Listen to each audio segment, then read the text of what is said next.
Zodiac Alchemy. 12 Tales of Cosmic Connection. Book 7. Libra. The Court of Mirrors. Where the streets meet the literature. Hood Eloquence. Balance is not the absence of tension. It is the art of holding two truths, without letting either one destroy you. The Libra Codex, Stanza 7. Characters of the Court. Vance Harrison, age 38. Lead negotiator for the Interfaction Peacekeeping Commission. Libra Sun, Scorpio rising. Born in New Orleans, Louisiana, to a Creole mother who read tarot and a father who argued civil rights cases before the Supreme Court. Vance inherited both gifts, the ability to read a room's invisible current, and the discipline to speak into it with devastating precision. He is tall, copper-dark, with close-cropped locks and the kind of jaw that looks carved from patience. He does not fight. He does not flee. He finds the third option. His weakness is the same as his gift. He can see all sides, and sometimes the weight of that vision costs him the side that is his own. Selene Davis-Branch, age 34. Commander of the Free Meridian Guard, elite protection unit for disputed diplomatic zones. Aries Sun, Capricorn Moon. Born in Atlanta, raised in Washington, D.C. during a congressional father's second career and a mother who ran a boxing gym in Southeast. Selene learned to read danger the way other girls learned to read sheet music, as survival, as beauty, as inheritance. She is medium height, dark-skinned with natural hair locked in a crown, and she moves through space as if every room owes her an exit. She does not trust easily. She trusts Vance Harrison more than she wants to admit, which terrifies her more than any blade. Part 1. The Pavilion at the Edge of War, in which two people who have no business trusting each other arrive at the same impossible place. Chapter 1. The Marble That Floats. The pavilion had no right to be beautiful. That was Selene's first thought as the transport vessel cut its engine and let the fog take them a slow drift through the hour just before sunset when the sky above the tethered sea turned the color of a bruise healing into gold. She stood at the bow with her arms crossed and her jaw set, and she watched the marble structure emerge from the mist like something dreamed by a civilization that had since forgotten how to dream. It floated. Literally floated, suspended above two massive reflecting pools by some engineering she had never fully understood, connected to the water by four white columns that descended into their own perfect reflections. White roses grew in cascading walls along its southern face, defying the salt air, defying logic, defying the fact that this was a neutral zone between two factions that had been trying to kill each other for 11 years. Selene did not trust beautiful things. Beautiful things had a way of being the most dangerous rooms in the building. "You're doing the jaw thing again." The voice came from her left. She didn't turn. "There's no jaw thing." "There is absolutely a jaw thing, Commander. I've cataloged it. There's the regular jaw, that's default. Then there's the jaw you do when Jackie gives you bad intelligence, which is tighter, more to the right. And then there's this one, the floating pavilion jaw, which means you're deciding whether something is worth being afraid of." Now she turned. Vance Harrison stood 2 feet to her left in a cream silk robe over a dark linen suit, a glass of pomegranate juice in one hand and his leather portfolio in the other, and he was watching her the way he watched everything, with that quiet, unhurried attention that felt like being read in a language she didn't know she was written in. "I'm not afraid of a building," she said. "Of course not." He took a slow sip. "You're afraid of what's already inside it." She hated that he was right. She had been doing intelligence work long enough to know that the Northern Coalition's Dean Ford had arrived 4 hours ago, and that the Southern Compact's Paula Martin had sent her advance team in by dawn. Both factions claimed the pavilion as sovereign territory. Both factions had demanded her unit as protection. Both factions had, through separate, simultaneous communiques that arrived within minutes of each other, made it explicitly clear that by nightfall, someone was going to have to choose. The Commission had sent Vance to make sure that didn't happen. Selene had not been told he would be here. She found him again in the pavilion's East Gallery, an hour before the delegations arrived, standing before the great central mirror. It dominated the wall from floor to ceiling, 12 feet of antiqued glass in a frame of white marble veined with gold, and it had been angled so that it caught both of the reflecting pools through the open archways. When you stood before it, you saw yourself twice, once in the glass and once in the water below, inverted, like a self you might have become if the choices had gone differently. Vance was not looking at himself. He was looking at the space behind him, the room, the archways, the angle of the dying light. "You're mapping it," Selene said, setting her jacket on a column and moving to stand beside him. "I map everything." "I know. I've read your files." He glanced at her in the mirror. "All of them. The ones that weren't redacted. Then you know the highlights. I know you've resolved 14 active conflicts in 8 years without a single casualty. I know you once talked a warlord out of a siege using nothing but a bottle of single malt and a chess set. I know that every faction you've ever dealt with walked away believing they got the better deal. That's the point. That's the con." His eyes found hers in the glass. Something shifted in them, not offense exactly. Recognition. Is that what you think it is? A con? Selene looked at her own reflection. The crown of her locks, the set of her shoulders, the way her hand had drifted without her permission to the grip of the blade at her hip. A habit. An answer to the question the room kept asking. I think, she said carefully, that when two people believe they won, one of them is wrong. And in my experience, Mr. Harrison, the one who's wrong finds out about it later. In a way they don't enjoy. Vance was quiet for a moment. Then he said, or both of them were right. And the art was in finding the version of the situation where that was true. Selene looked at him in the mirror. At the clean line of his jaw, the stillness of him, the way he was composed without being cold, the way warmth lived in him like a pilot light, low and continuous, and there if you got close enough. She had been getting close enough all afternoon. She needed to stop doing that. The delegations arrive in 40 minutes, she said. I know. This is going to go badly. It might. That's not reassuring. He turned from the mirror and looked at her directly, the first time he'd done it since she arrived, without the glass between them, and something about the directness of it made her breath do something it had no professional justification for doing. I don't deal in reassurance, Commander, he said quietly. I deal in outcomes. Come find me when it starts. Chapter 2. What the mirror knows. The delegations arrived like weather, Ford's contingent from the north in their gray coats smelling of gun oil and cold ambition, Martin's compact from the south in their burgundy and gold like a funeral that had decided to celebrate itself instead. Selene positioned her team at the four corners of the grand reception hall, Jackie to the southwest, Juan at the main entrance, Thomas beside Vance in the center, and herself at the mirror wall where she could see all of it. The formalities lasted 11 minutes. Vance conducted them the way a conductor handles an orchestra, present, directing, making it look effortless while reading every instrument for the first sign of catastrophe. Dean Ford was a big man, not tall, but wide, built like a man who had survived things that should have killed him and decided he was therefore owed the world. His jaw worked constantly, his hands never stopped moving, and his eyes were the color of water that has been standing too long. He had brought 6 guards and 1 advisor who kept whispering in his ear. Paula Martin was smaller, older, and infinitely more dangerous. She wore her silver hair in a tight coil, and she sat in her chair with the stillness of a woman who had learned long ago that the people who moved the most were trying to convince themselves they were powerful. She had brought 4 guards and no advisor. She didn't need one. The first 15 minutes were testimony. Grievances. The formal recitation of wounds 11 years deep. Selene had heard it before, not this specific conflict, but the shape of it, the grammar of it, the way human beings could turn history into a weapon that only cut the people holding it. She watched Vance listen. He didn't interrupt. Didn't take notes. Didn't look at his portfolio or check the time or give any indication that he was doing anything other than receiving fully, completely, without judgment, every word both delegations offered. When Ford finished, Vance nodded once, slow, and said only, "Thank you." When Martin finished, he said the same. Same tone. Same weight. Perfect balance. Ford noticed. His eyes narrowed. Your commission, he said. Commission works for the council. The council leans south.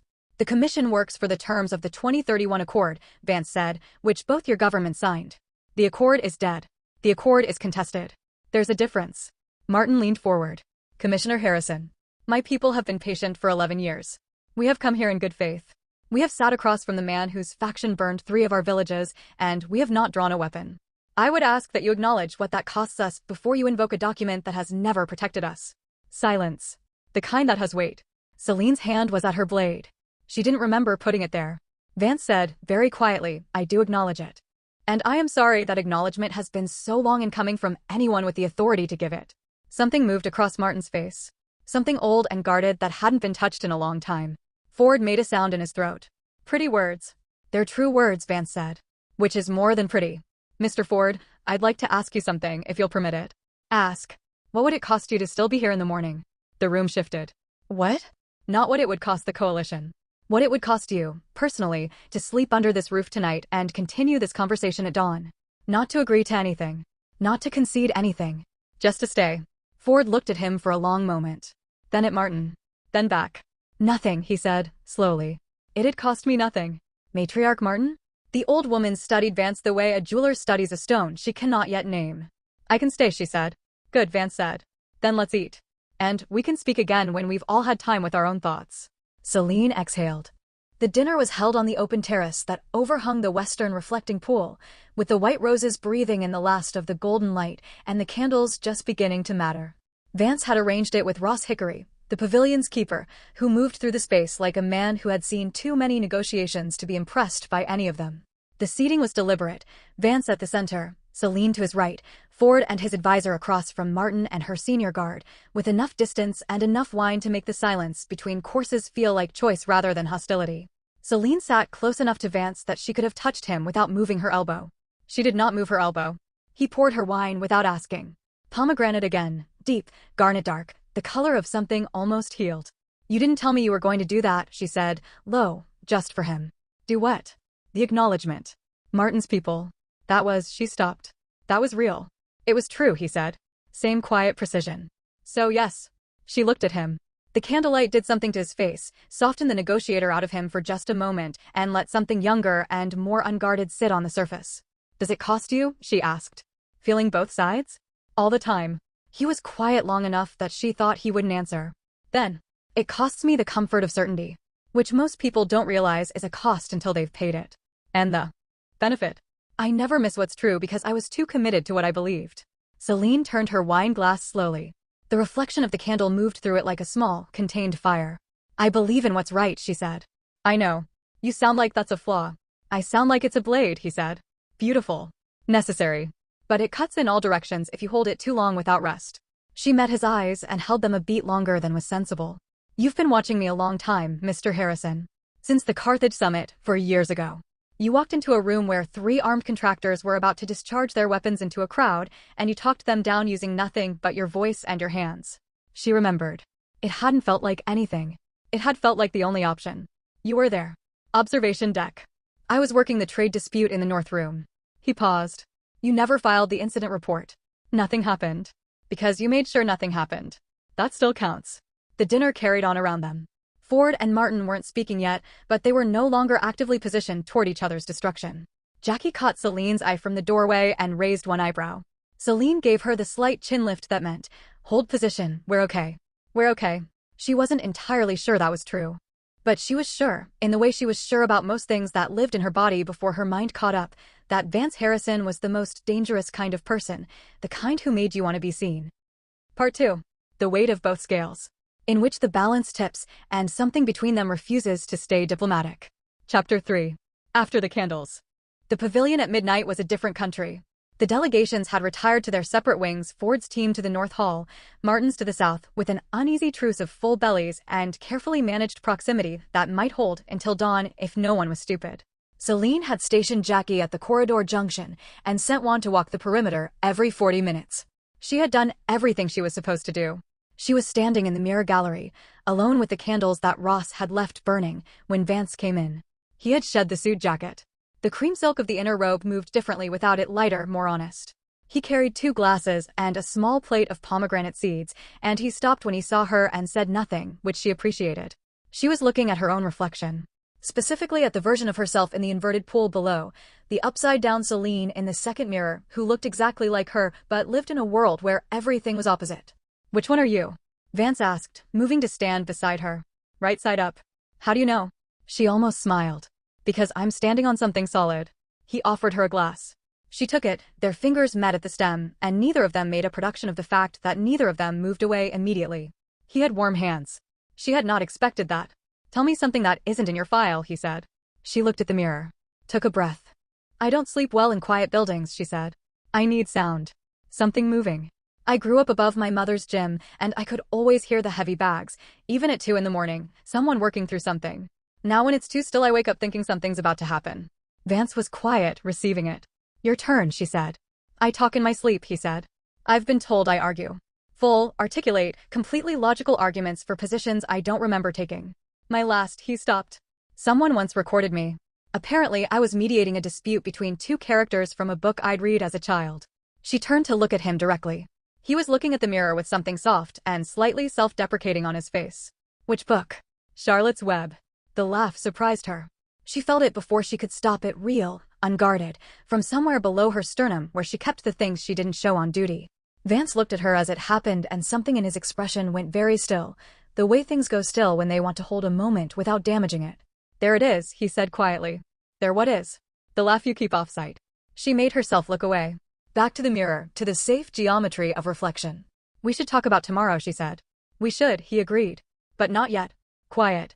The candles and the pools and the white roses and the two of them and the mirror holding all of it in its old, patient glass. I need you to trust me tomorrow, he said. I know that's a significant ask.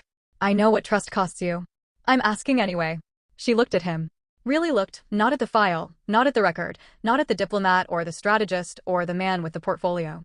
Just at Vance, who had warm hands and talked in his sleep and had seen her at Carthage 4 years ago and held that in himself until now.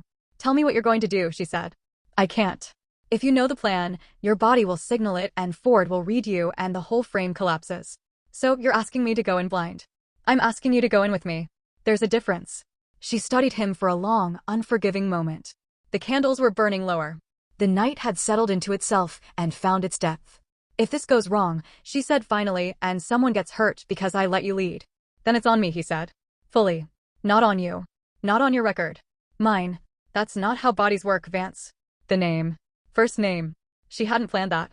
Neither of them acknowledged it, and somehow that made it more true. No, he said, softer now. It isn't. But it's how I work. She should have gone to her room. She had a room in the east wing, small, white-walled, with a window that looked over the northern pool and a bed she hadn't tested yet. She should have gone to it, checked her weapon, reviewed the morning's protocols, slept the shallow tactical sleep she had taught herself to maintain during active deployments. She was still in the mirror gallery at 1 in the morning, sitting on the wide marble sill beneath the great window with her back to the arch and her legs crossed, and Vance was sitting on the opposite sill with his portfolio open across his knees, not writing in it, just looking at the water. The reflecting pools had gone dark and still, and the moon was somewhere above the fog. How do you carry it? She asked. Which part? The in-between. Always being the hinge. Never getting to, she paused, choosing. To just decide. He looked up from the water. I decide constantly, he said. Every word I choose is a decision. Every silence. Every place I put my body in a room is a choice about what I'm communicating. He tilted his head slightly. But I think you mean something different. I think you mean the relief of taking a side. Of pointing at something and saying, that is right and this is wrong and I am committed to the difference. Yes, she said. That? I have that, he said quietly. I just carry it deeper. It's not that I don't know wrong from right. It's that I know wrong and right are often wearing each other's clothes, and my job is to undress the situation until both sides are standing in what they actually are. He said it plainly, without performance. Like something he had worked out alone a long time ago and rarely had occasion to say. Selene felt something loosen in her chest. Not all the way. Not the way things loosen when you've resolved something, more the way they loosen when you recognize something. When you find the word for a thing that has been unnamed in you for years. My father was a congressman, she said, slowly, like she was finding the sentence as she went. He believed in process. In the institution. He used to say, she stopped. Smiled briefly, privately.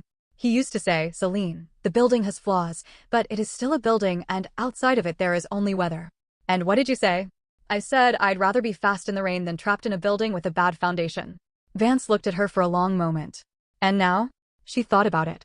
The reflection of the moon had found its way through the fog and was laying itself across the still water below them, trembling at the edges.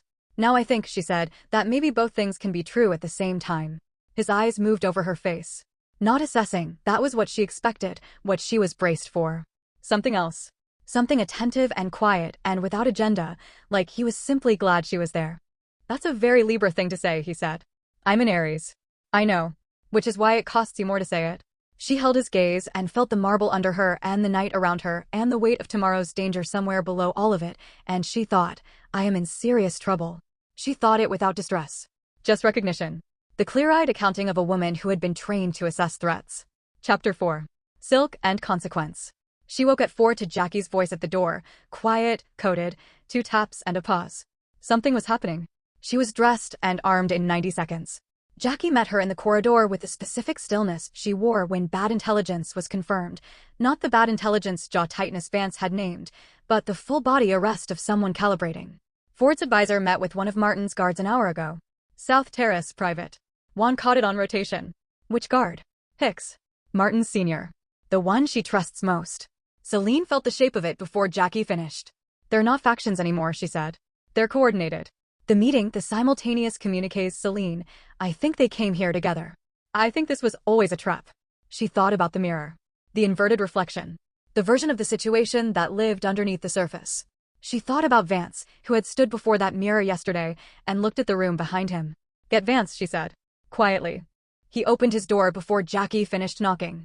He was already dressed. He had already known. Selene stepped into his room and closed the door and looked at him in the gray pre-dawn light with the portfolio open on the small desk behind him and 3 pages covered in his close, precise handwriting. And she understood in a single sweeping moment that he had been awake all night not because he couldn't sleep, but because he had seen this coming from the vessel, from the moment they drifted through the fog toward a pavilion that had no right to be beautiful. How long, she asked. Since I reviewed the seating configuration Martin's advance team requested. They asked for a specific position, one that would put their security team between Ford's people and the north exit. That's a coordinated formation. It's a closing formation. She stood with her hand on her blade and her breathing steady. What do they want? The commission out of the region. Permanently. Both factions have been bleeding for 11 years over a territory dispute that both of them have quietly agreed to resolve privately, which means without oversight, without documentation, which means without accountability. They want a signed declaration that the commission has no jurisdiction. Or they kill a commission negotiator on neutral ground and make the case that the neutral zone is a fiction. Either way, the commission is out. Selene was quiet for 3 seconds. You're the kill option, she said. Yes. And me? You're the witness they assume will follow protocol and wait for extraction. Which means by the time you move, the window has closed. She felt the familiar cold clarity that came down through her in crisis situations, not fear, exactly, but the crystalline attention of a body that understood the geometry of danger and was already solving for it. So we leave, she said. Right now. I get my team out and we go.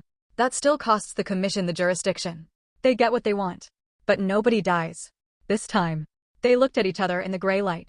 The white roses were outside the window, barely visible in the pre-dawn, the air still carrying their salt sweetness into the room. You have another option, she said. Not a question. I have one option. It's not a sure thing. Tell me. We call a joint session. Right now at dawn, before either side executes their plan. We put them in the same room again, not for diplomacy, but for disclosure. I tell them both, with their people watching, that I know what they're doing. That's a provocation. It's a mirror. I hold up what they're actually doing and I make them see it. Both of them, simultaneously, so neither one can blame the other without implicating themselves.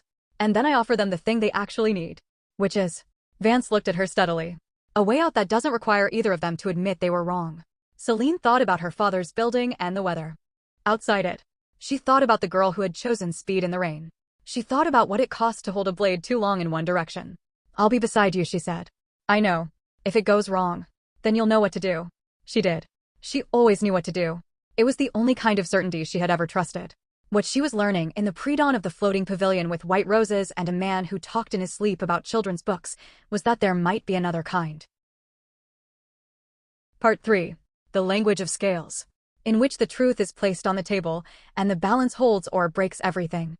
Chapter 5. The Golden Bridge. The hall at dawn was merciless. No candles now, just the white early light coming off the reflecting pools and moving across the marble floor in long, wavering sheets. Vance had Ross Hickory bring both delegations in together, and when Ford's people looked at Martin's people in the doorway and understood they had not been called separately, the temperature in the room dropped 4 degrees. Selene stood at the mirror wall with Jackie at her right and Juan at the entrance. Her blade was at her hip. Her face was still. She was watching 11 points of contact simultaneously, and she did not look at Vance, because if she looked at Vance her attention would divide and she could not afford that. He entered last. He set his portfolio on the table and did not open it. Thank you for coming, he said. I'll be direct. Ford's jaw moved. Martin's hands were folded. I know you arrived here together. Not factionally, strategically. I know the independent communiques were coordinated. I know what the closing formation means, and I know what the morning was intended to produce. I'm not here to punish you for that. I'm here because I think you both made a reasonable calculation based on insufficient information, and I'd like to offer the additional information before this proceeds to a point where all of our options get smaller. Nothing moved in the room. Not a guard, not a breath. Not the light on the water. The commission, Vance said, has documentation of 12 private agreements your factions have made over the last 4 years. Not violations, agreements. On water rights, on the Eastern Trade Corridor, on the Meridian fishing licenses.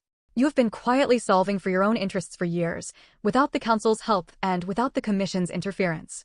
You've been doing it well. He paused. Let it land. You don't need the Commission out, he said. You need the Commission off. You need the oversight to step back far enough that you can finish what you've already started. That's a different conversation.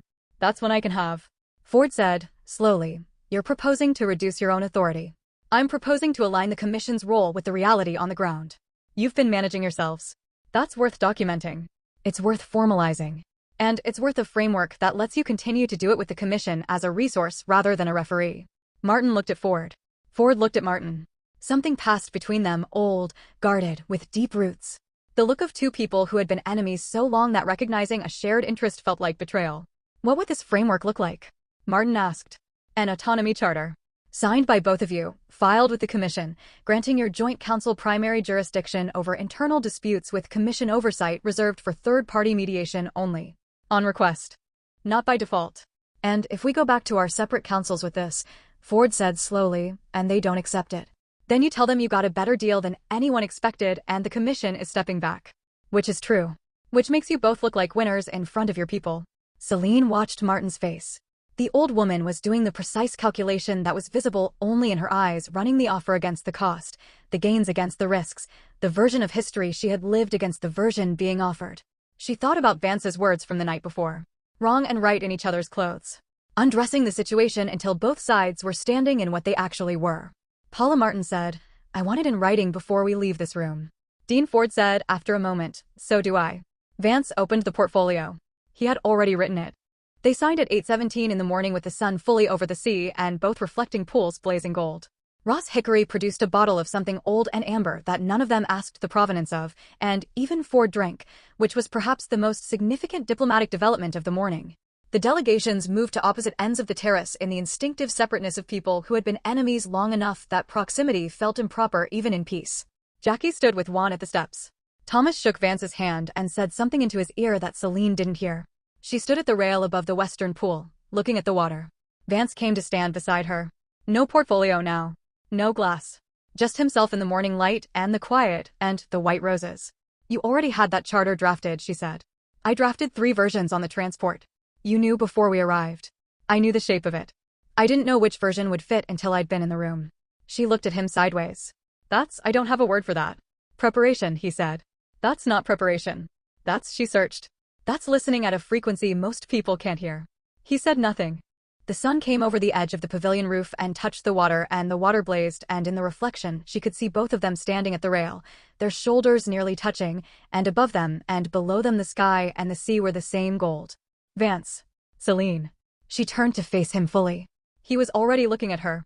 I need you to understand something, she said. I don't do this. This kind of, she gestured, vaguely, at the space between them, at the water, at the whole prior 17 hours. I don't let people. I know, he said.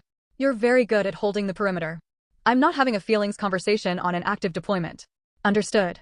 But when we're off deployment, I'll still be here, he said. Simple. Certain. Not a performance of certainty, the actual thing, quiet as the water. She looked at him for a long moment. Then she turned back to the rail, and they stood there together in the rising morning, and Selene Davis-Branch, who had been fast in the rain for 34 years, felt something that wasn't weather. Chapter 6. Pomegranate and Silk. The pavilion cleared slowly. Ford's people went north by noon. Martin's compact departed south by 1, with the signed charter wrapped in diplomatic seal and Paula Martin's expression worn like a woman who had not won but had found, after a very long time, a door. Thomas left with the commission's copies. Jackie closed the guard rotation and went with Juan to debrief on the transport. Ross Hickory moved through the space with quiet efficiency, clearing glasses, pinching candles, carrying the last of the pomegranate seeds back to whatever quiet room he stored such things in. He paused once to look at Vance and Selene, who were sitting across from each other in the east gallery with the late afternoon light coming through the archways and playing across the floor, and he did not say a word, which suggested he had seen enough of this particular threshold to know that words were not what it needed. They had been talking for 2 hours.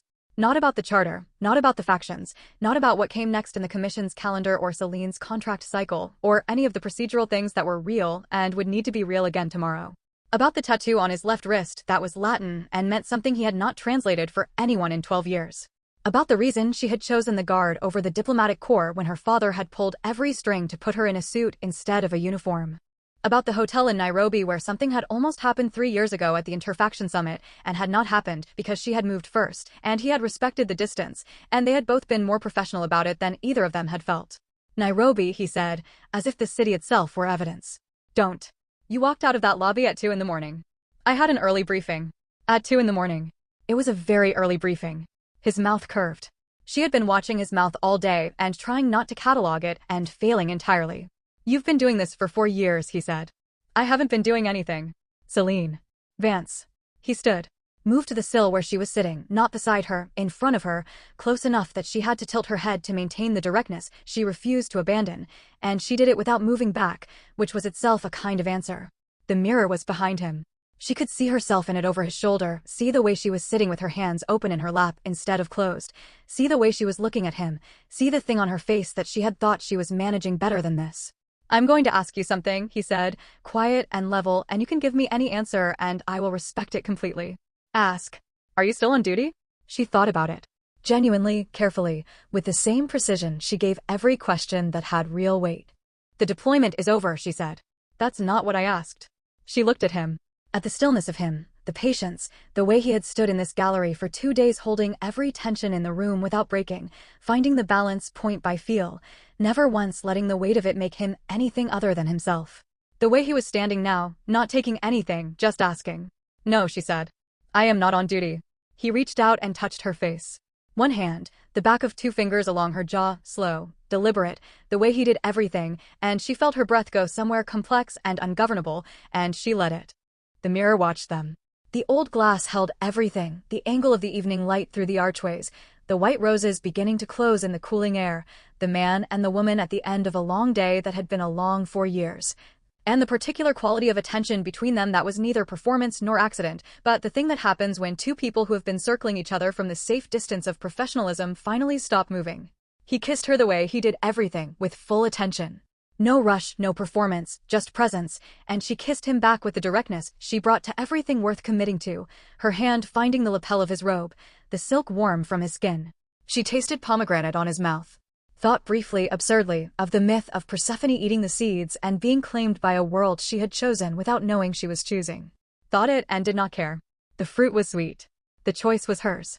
He made a sound low in his throat when she pulled him closer, and she filed it away beside everything else she had catalogued about him, the warm hands, the pilot-light warmth, the laugh she had startled out of him early in the morning that she suspected almost no one had seen. Her free hand found the back of his neck, and he pulled back just enough to look at her, which was the most Vance Harrison thing he had done yet, and she understood somehow that this was who he was, even here, attentive, present, checking. "Still with me?" he asked. "Don't stop checking," she said, "but yes."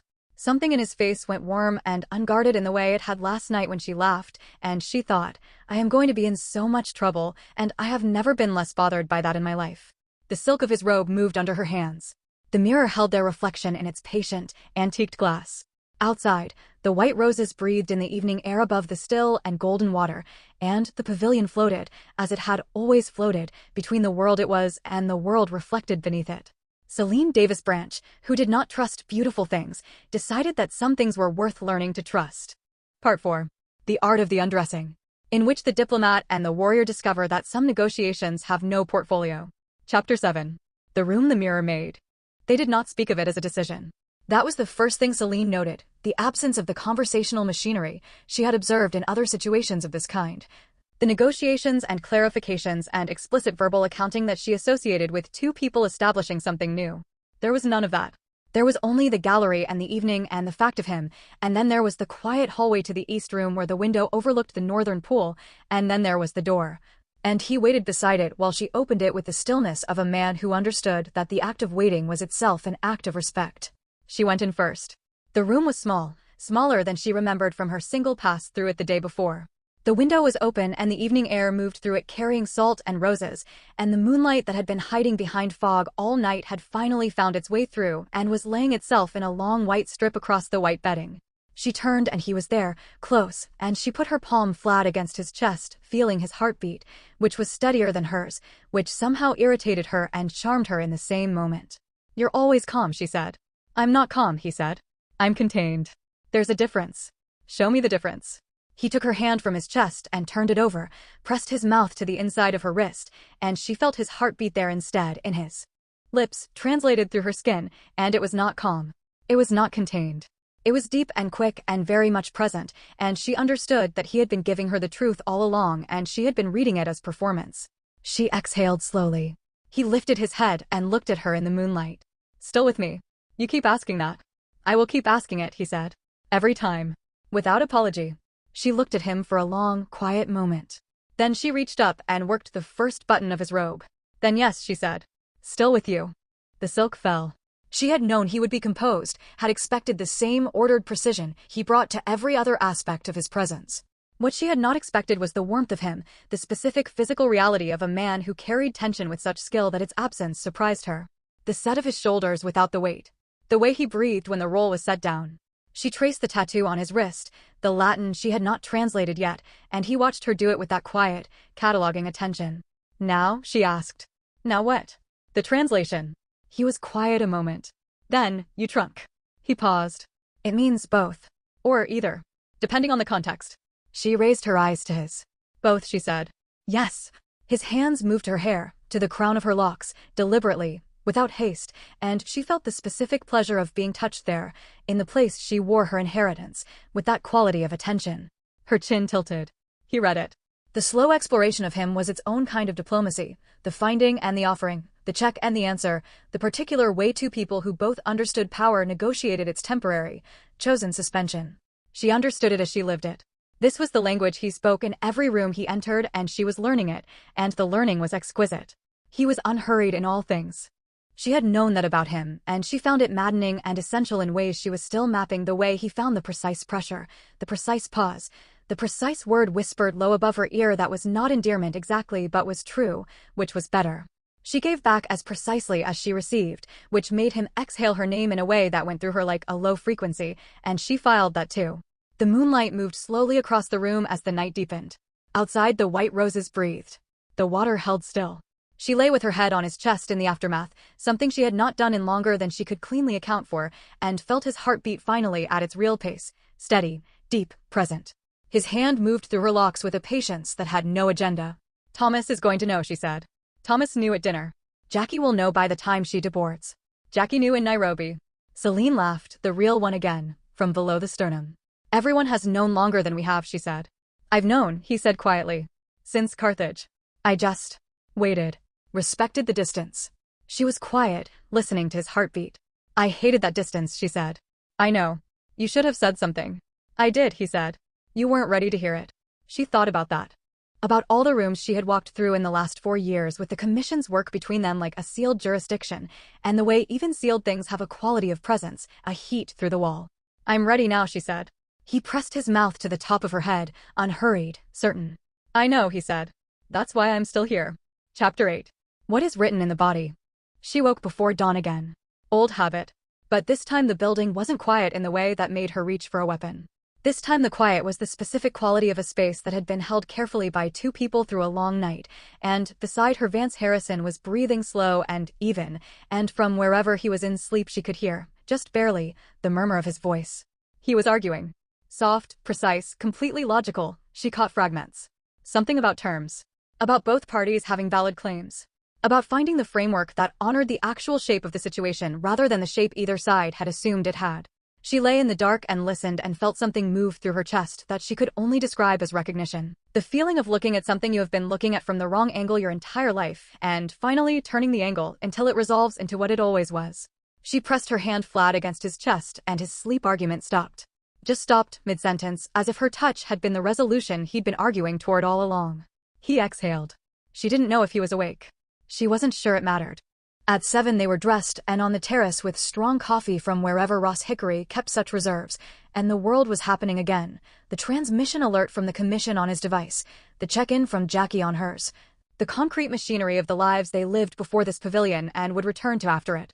They sat across from each other with the table between them and the reflecting pool below and the white roses bright in the morning, and they did the ordinary thing. They made plans. Not romantic plans. Real ones. The commission had a summit in Dakar in 3 weeks. Selene's guard contract included 2 more interfaction assignments in the current cycle. There were logistics. There were distances.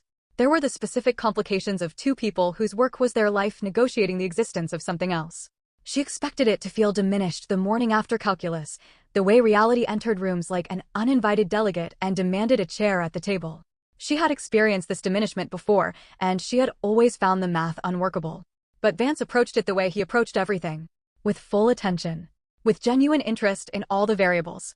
With the specific patience of someone who believed that the right framework existed if you were willing to find it. Dakar, she said. My contract has me in the region. I know. I may have noted that when I reviewed the commission calendar. She looked at him over her coffee. You reviewed the guard contract calendar. I review all relevant documentation before deployment. I'm relevant documentation. You're the most relevant documentation I've encountered in 4 years, he said, completely plainly, without a trace of performance. She set down her coffee. Vance Harrison. Selene Davis-Branch. If you're this, she gestured vaguely at all of him, at 7 in the morning with no sleep, I'm going to need a considerable amount of advanced preparation for the rest of this. Consider yourself prepared. She laughed. He smiled, the full one, the one she had gotten glimpses of but not the whole thing until now, and it was as she had suspected, unreasonable. Completely and architecturally unreasonable. She was going to have to tell Jackie she'd been right since Nairobi. That was going to be an uncomfortable conversation. It was, she decided, going to be worth it. Part 5. The Scales at Rest. In which peace is its own kind of beginning. Chapter 9. Both. The transport came at 10. They stood on the landing platform in the full morning sun, Vance with his portfolio and his travel coat, Selene with her kit bag and her blade and the straight-backed posture of a woman who had learned to carry herself in public spaces without advertising anything, and they were not touching.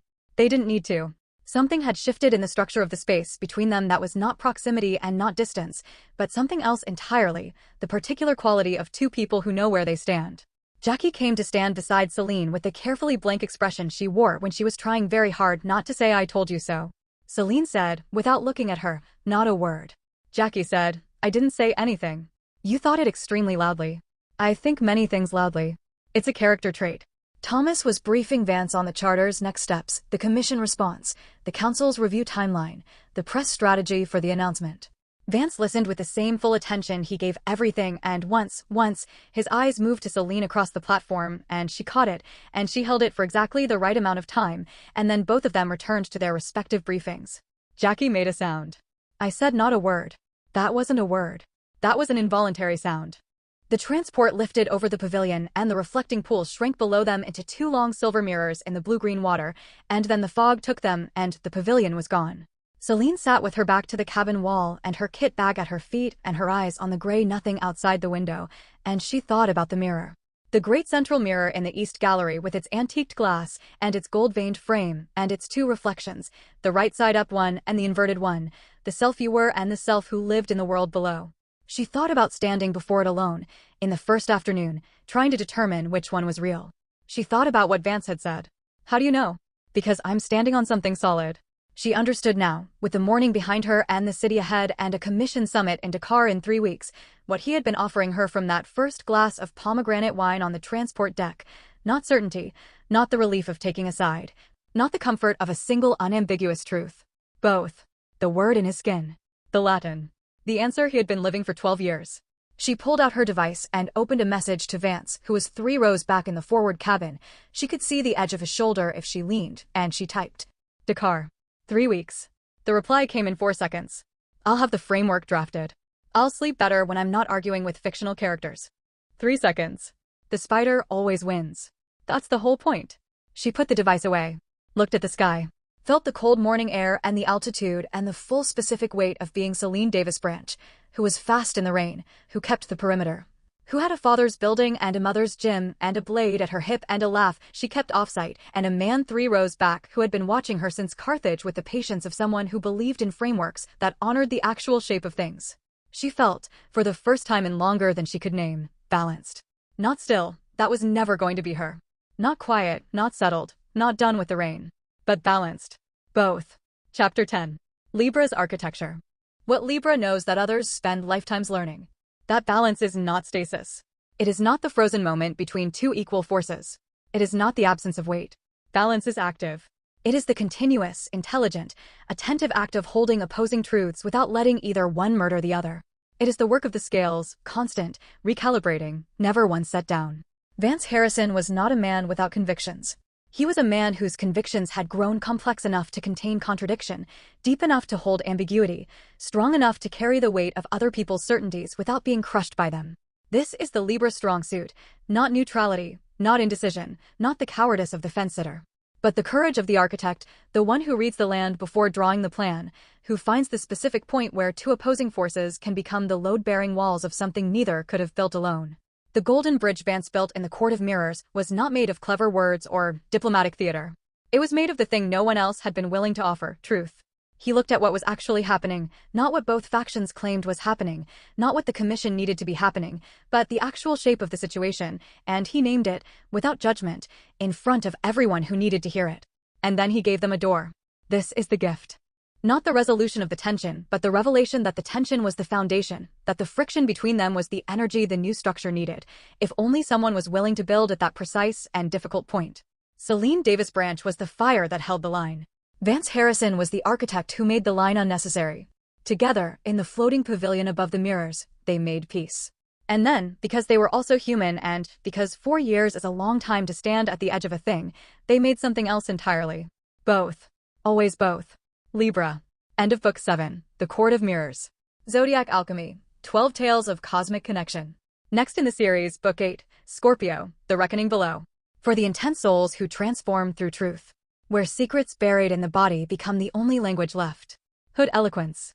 Where the streets meet the literature. Don't forget to like and subscribe.